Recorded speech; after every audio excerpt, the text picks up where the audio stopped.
नमस्कार सभी को।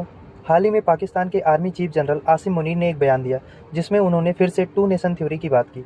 यानी भारत और पाकिस्तान दो अलग अलग देश हैं क्योंकि हिंदू और मुस्लिम अलग अलग हैं।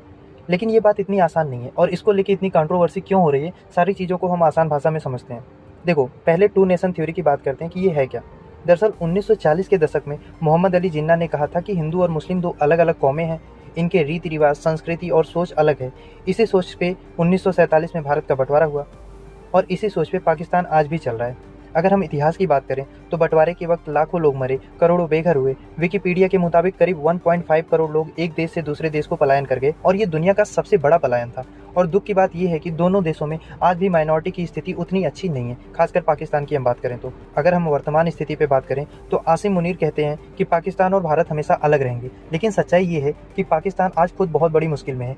IMF यानी इंटरनेशनल मॉनेटरी फंड की 2024 की रिपोर्ट कहती है कि पाकिस्तान की अर्थव्यवस्था बहुत ज़्यादा डगमगाई हुई है, महंगाई 20% से ऊपर है और बलूचिस्तान जैसे इलाकों में अलगाववादी आंदोलन बढ़ रहे हैं। वहीं भारत ने भी साफ कर दिया है कि कश्मीर हमारा हिस्सा है और अब बात सिर्फ POK यानी पाकिस्तान ऑक्यूपाइड कश्मीर पर होगी।